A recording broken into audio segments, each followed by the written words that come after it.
Hello friends, எல்லாருக்கும் வணக்கங்க. கலாஸ் ரெசிபியில் இன்னைக்கு எங்கள் அத்தை சொல்லி கொடுத்த உளுந்து களி எப்படி டேஸ்டாக பண்ணுறது இந்த வீடியோவில் பார்க்கலாம் வாங்க.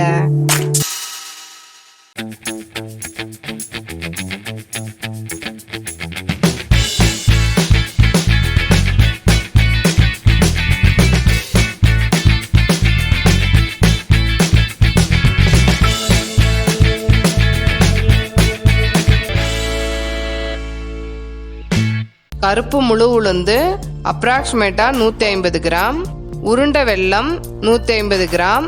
ஒரு பாத்திரத்தில் வெல்லம் கொஞ்சம் தண்ணி சேர்த்து காய்ச்சி ஃபில்டர் பண்ணி எடுத்துக்கலாம். எவ்வளோ உளுந்து எடுக்கிறீங்களோ அதே அளவு வெல்லம் எடுத்துக்கோங்க. வெல்லம் கரைஞ்சா போதுங்க, பாகெல்லாம் எதுவும் எடுக்க தேவையில்லை. பாருங்க, வெல்லத்தை காய்ச்சி எடுத்துட்டோம். இது இருக்கட்டும். 50 ml நல்லெண்ணெயும் 2 டேபிள் ஸ்பூன் பச்சரிசியும் எடுத்து வச்சுக்கலாம். கடாயில் உளுந்து சேர்த்து வறுத்து எடுத்துக்கலாம். ஸ்டவ்வை மீடியம் ஃப்ளேமில் வச்சுக்கோங்க. உளுந்தை நல்லா வறுத்துட்டோம், நல்லா வாசனை வருது. இப்போ பச்சரிசியை சேர்த்து அதையும் வறுத்துக்கலாம். இதை வறுத்துட்டோம். ஸ்டவ் ஆஃப் பண்ணிட்டு மிக்சி ஜாரில் சேர்த்து நைஸ் ரவா பதத்துக்கு பவுடர் பண்ணி எடுத்துக்கோங்க.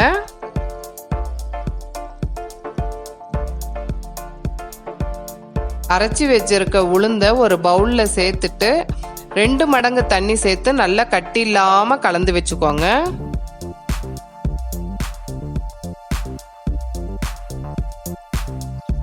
இதை நல்லா கலந்துட்டோம். இது இருக்கட்டும். கடாயில் 2 மடங்கு தண்ணி சேர்த்து நல்லா கொதிக்க விடுங்க. தண்ணி கொதிச்ச பிறகு ரெடி பண்ணி வச்சிருக்க உளுந்த இது கூட சேர்த்து நல்லா கலந்து விட்டுக்கிட்டே இருங்க. கொஞ்சம் கெட்டியாகட்டும். கொஞ்சம் கெட்டியான பிறகு ரெடி பண்ணி வச்சிருக்க வெல்லத்தை சேர்த்து நல்லா கலந்து விட்டுக்கிட்டே இருங்க. இன்னும் கொஞ்சம் கெட்டியாகட்டும்.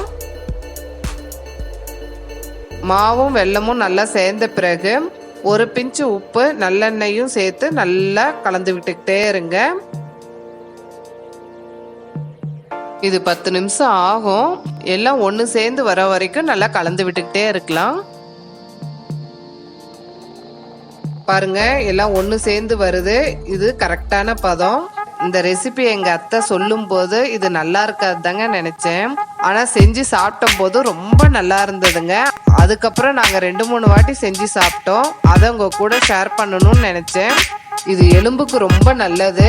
இது டேஸ்டாகவும் இருக்குங்க. இதை ட்ரை பண்ணி பார்த்துட்டு உங்களுடைய கமெண்ட்ஸை எனக்கு ஷேர் பண்ணுங்க. இந்த வீடியோ உங்களுக்கு பிடிச்சிருந்ததுன்னா கலாஸ் ரெசிபிக்கு சப்ஸ்கிரைப் பண்ணுங்கள். பெல் ஐக்கானை கிளிக் பண்ண மறந்துடாதீங்க.